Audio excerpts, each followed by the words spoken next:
ziar la bu baax a baax dinaa daal di ñëwaat ci seen tur kenn par kenn le temps ñu daal di waxtaanee li nga xamante ne nii moom moo daal di ñeel contrat ya nga xamante ne nege ni tey daal di nañu koy rompre bu ñu sukkandikoo ci xibaar ci ministre congolais bi nga xamante ni mu ngi doon animé benn conférence conjointe entre moom ak le premier ministre du Sénégal Ousmane Sonko waxtu boobee nag ñu ngi ñuy daal di xamal daal di ne li nga xamante ne ni moom moo daal di jëm ca yooyu les contrat diggante Sénélec ak li nga xamante ni moom moo daal di nekk réewum Congo Alaaji Rawaan Fouras daal di xindeem daal di nañu koy jël daal di koy interrompre daal di koy dagg contrat yooyu ñu daal di ne xaatimoon nañu ko ci mois de février atum 2025 gile ginnaaw bi nga xamante ni nag moom ministre ba moo daal di def annonce bi nege ni tey. waaw effectivement donc premier ministre mu ngi koy wax sànq ci seen conférence conjointe bi. Conjointe du moins. Maintenant joxe na nag ay explications. donc joxe na ay explications ne bi nga xamante ni signé nañ contrat bi après dafa am ay mouvement d'humeur foofu ci Congo. nga xamante ni ñi nga xam dañ nekkoon ci syndicat beeg société civile beeg ñenn ñi commencé di casse di ñaxtu ba en fait rompre ñu contrat bi dañ ko suspendre donc suspension nag mooy que ni dañ koy tegandi en attendant ñuy xool léegi nag ci yi ñu war a xool moom nee na le premier ministre congolais nee na dafa am 41 points yoo xamante ne dañ ko war a saytuwaat waxtaanee ko ba pare pour soog a mën a xam ndax dinañu reconduire kii bi wala déet. Sénélec contrat bi nga xamante ne moom la gagné woon foofu mooy commercialisation courant bi foofu donc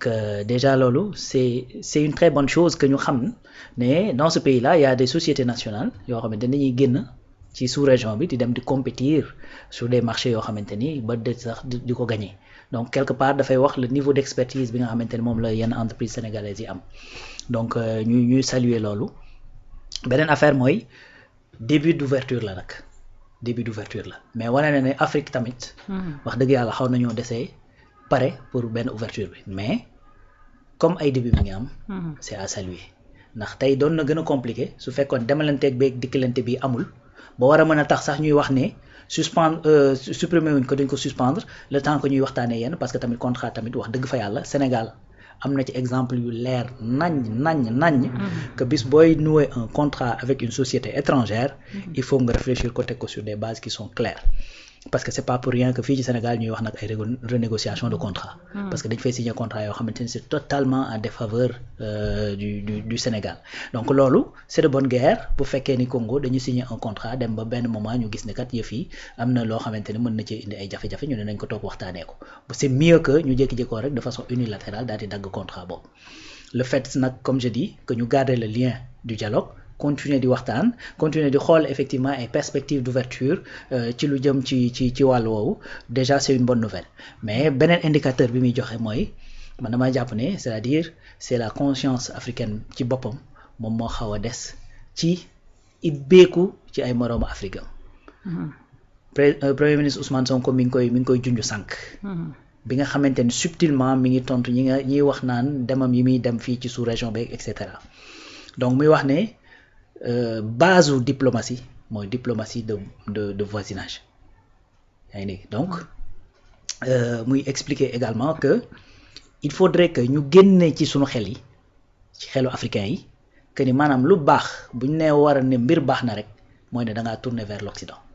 c'est-à-dire pour que ñu ne yow yaa ngi dox de la diplomatie il faut nga dem Europe il faut nga dem Amérique il faut nga dem Asie pour que ñu ne yaa ngi dox diplomatie il faut loolu ñu génne ko suñu xel léegi nag loolu c'est-à-dire li ngay lire entre les lignes il faut que ñu génne ko suñu xel mooy il faut qu'on soit décomplexé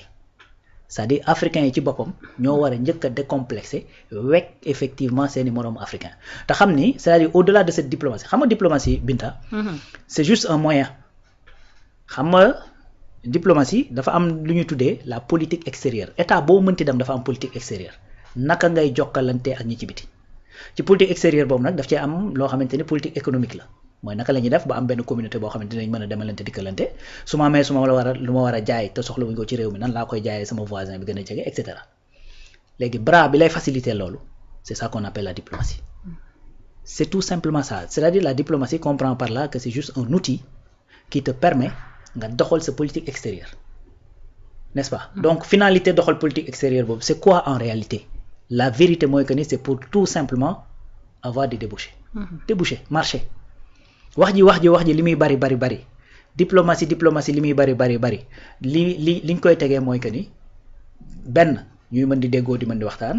pour installer effectivement une confiance pour installer benn jàmm suñu diggante mais loolu yëpp bu paree xam nga waxtaan ak jàmm ak et cetera kenn mënu ko lekk kenn mënu ko naan c'est pour permettre effectivement nga mën a am benn marché boo xamante ni di nga mën a écouler yow ngay jaay ci sama réew man may jaay ci sa réew parce que encore une fois je rappelle les paroles du premier ministre dana wax ne gis nga Sénégal pays bu ndaw la ci superficie ak ci population mën nañ nekk un pays développé mais on sera jamais une puissance te loolu mooy dëgg c'est-à-dire c'est très rare nga gis un petit pays en termes de superficie et de population boo xamante ni dafay nekk puissance keroog maa ngi rappeler rencontre bi nga xamante ni moom la Nicolas Sarkozy amoon ak Vladimir Poutine bi mu génnee conférence de presse dañ doon wax ne dafa mandi alors que Nicolas Sarkozy ne boit pas d'alcool mais bi ñu demee ci biir discussion bi c'est-à-dire Poutine da koo tànc ba nga xamante bi mu génnee après dafa jànnaxe voilà parce que dafa ñëw di ko xaw a jaay kii mais Poutine xam nga lu mu ko wax dane ko ñun Russie nii lañ toll yow France nii nga toll c'est-à-dire da ngay noppi ou bien on t'écrase donc loolu da lay jox indicateur buy confirmer li keroog li kii di wax regarde les puissances de ce monde jël la Chine presque 1,4 milliard d'habitants Chine daanaka 5 fuseaux horaires moo koy traversé jëlee la Russie 9 fuseaux horaires moo koy traversé les États-Unis 4 fuseaux horaires moo koy traversé tu vois donc ñëwal en Afrique en 2024 477 milliards de PIB le Nigeria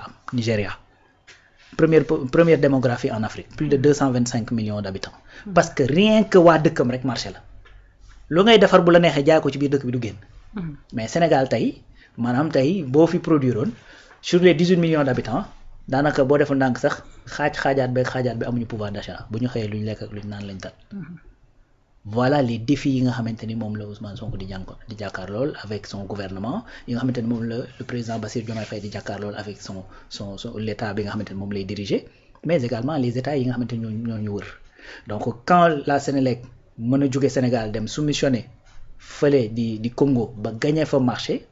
ça veut dire que déjà ñun Sénégal am nañu une base boo xamante ni mën nañoo permettre am nañu expertise bu ñu mën a permettre ñu exporter. mais Alaaji Rawane sur ce est-ce que nekkul benn défaite boo xamante ni tey jii nii état du Sénégal daal dina koy am. défaite contrat boo xamante ni da nga ko signé le 13 février 2025. On est au mois de juin. le 12 juin ñu daal di interrompre li nga xamante ni moom moo di yooyu le contrat. wax ko ci 41 points yoo xamante ni ay désaccords daf cee daal di am entre les deux pays. est-ce que contrat boobu noonu ba ñuy nuyee li nga xamante ni moom moo di contrat bi les clauses lépp génne woon nañ ko teg ko sur table. waaw du la raison pour laquelle ñu suspendre ko pour mën ko waxtaanee xam nga c'était mieux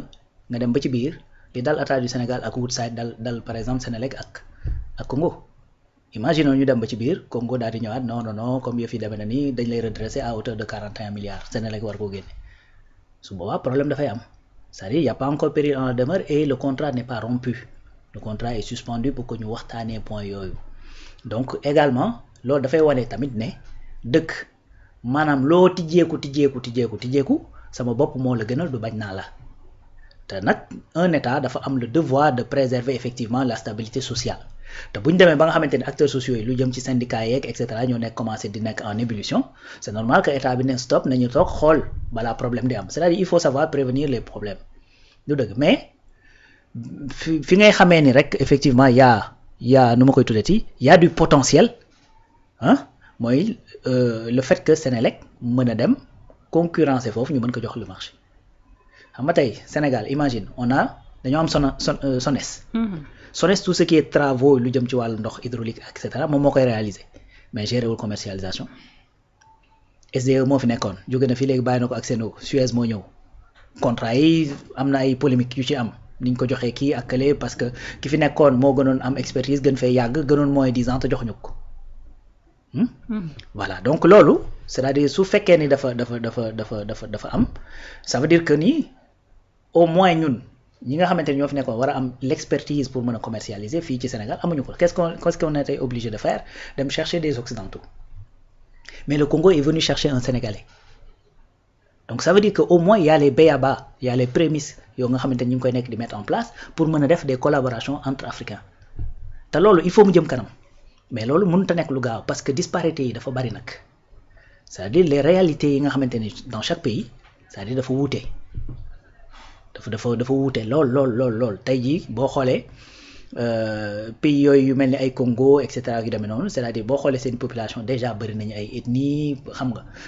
ba pare dañoo amoon ay problèmes yoo xamante ne ay problème de guerre civile ak et cetera xam lan mooy tension moo tax bu yenn tension sociale yi waree jóg effectivement ils ont le devoir daal di ne stop nañ taxaw ñu daal di réfléchir et cetera loolu mooy démarche bi gën gis nga tey encore une fois pour wala ne c'est une bonne démarche et que il y a pas péril en la demeure et que lii mooy li gën gis nga contrat pétrole bi ñu jox Franck Timis c'est-à-dire le rapport bi nga xamante ni su ma juum Cour des comptes IGE dafa défendre le président de la République mu jox marché bi effectivement Franck Timis terew lañ ko signer le contrat jox ko li nga am mban bi ñuy jox seen huile éthanol les 20 000 hectares yi nga xamante ne moom la fa Ablaye Wade waroon joxe Macky Sall dafa taxaw en campagne électorale ne bis bu ma faloo li may njëkk a def mooy signer décret jëlaat suuf yooyu parce que coow dafa amoon ba mu am mordom gis nga même faloo dafa signer décret daal di récupérer suuf yi 4 mois après mu defaat décret delloo ko waat seen huile éthanol polémique bi ba tey mi ngi ñuy topp parce que dafa am loo xamante ni boo koy réglé comme ni ko olof di waxee weñ gaa nga bañee ca mbañ xan nga danga koy réglé dès le départ bu naree jur jiixi jaax nga bàyyi mu jàll ëllëg da lay dab te bu lay dab comme ni mu ñu dabee ñun Sénégal entre Sénégal ak Woodside wala entre Sénégal ak renégociation wu contrat yeeg wala ni ñu Franck Timis def jur fi coow lu ne sunu 400 000 et cetera après loolu moo lay dal te la responsabilité parfois da nga koy payer cash surtout en politique te je pense que Denis Sassou Nguesso est assez bien outillé pour xam problème yi nga xamante ni nekk na ci loolu parce que Denis Sassou Nguesso a connu effectivement la guerre voilà donc bi nga xamante ni Pascal Lissouba remplacé na ko en tant que moo nekkoon premier ministre am remplacé ko ñoom ñaar ñu xeexaat mu jëlewaat ko au pouvoir c'était des problèmes liés à l'énergie ak Total bi tey voilà donc mu mel ni ñoom seen population dafa am loo xamante ne nii seeni autorité ñu ngi koy daal di calculer parce que nag boobaak léegi dañaa daal di gis ay yëngu-yëngal ak i manifestation yoo xamante ni nee nañu am na fa entre ñi nga xamante ne nii ñoom ñoo di syndicaliste yi ak ñi nga xamante ni ñoom ñoo fare ci société civile bi dafa am ay manifestation yu bari yoo xamante ni daal dina fay am nee nañ loolu moo tax ñu daal di ciy deltu ginnaaw mu mel ni may nañu benn oreille attentive li nga xamante ni moo di seenu population c'est ça et puis ñun mënuñoo nekk Sénégal di def pacte de stabilité sociale bëgg a jubóog syndicalistes yi jubóog les forces vives de la nation après Congo ne ñun tamit dañoo bëgg a jubóog suñu noonu donc pour te contrat bi mu ngi bëgg a indi problème nañu xaar ñu waxtaanee waat ko après ñun ñu ciy gis problème en tout cas si on reste positif c'est une base et là ça donne un indicateur que Sénélec am na effectivement la compétence qu'il faut même au-delà de Congo puisque testé nañ Congo mu jàll mën nañ xool feneen ak feneen ak feneen parce que tamit même ci sous-région bi am na ñoo xamante ne nag wax dëgg fa yàlla ñoo leen raw ci lu jëm ci wàllu énergie ñoo leen ci raw fuuf ndole tey boo demee Gambie gi wala nga dem Guinée Bissau gi wala Guinée Conakry rek xam nga donc foofu tey mën nañoo faa am yoo xamante ni ay débouchés yoo xamante ni kenn xamul nan la toll et Congo effectivement c'est un indicateur parce que qui peut le plus peut le moins su fekkee ni mën nga dem ci Congo mi nga xamante ni producteur de pétrole depuis belle lurette nga mën faa dem gagner fa marché boo xamante ni c'est pour la commercialisation du courant ça veut dire que am nga loo xam quoi am même su fekkee ne après peut-être yi ñuy waxtaanee day nekk autre chose yoo xamante ni lié au contrat intrinsèque maanaam peut-être gain yi xaalis bi organisation bi prix courant beeg tout ça donc mais cette expertise moom kenn mettre ko en jeu donc il faut éviter ce qui s'est passé ak Sen'Eau passé au Congo ak loolu mooy jëlee ndox bi ci SDE jox ko koo xamante ni la mu proposé woon pour jël marché moo ëpp nga xañ ko ki le moins 10 ans ba pare kooku ñëw yokk prix ndox bi voilà donc loolu il faut que waa Congo moytu loolu mu ngi noonu allah ci rawaan jaajëfal la bu baax a baax ci analyse bu am solo boobee nga xamante ni daal di nga koy def moom le premier ministre Ousmane Sonko ca conférence bi nga xamante ni mu ngi ko doon amal ak premier ministre bu Congo ca lañ daal di rompre li nga xamante ni moom moo di boobule contrat ñu daal di koy signé woon fukki fan ak ñett ci weeru février atum 2025 contrat boobee daal di nañu koy rompre waxtu boobee nag ñu daal di ne li tax ñu daal di koy dañ ko suspendre autant pour moi dañu kaa tegandeeku waaw tegandeeku exactement ngir daal di xaar yenn ponk yoo xamante ne nii danañ ci daal di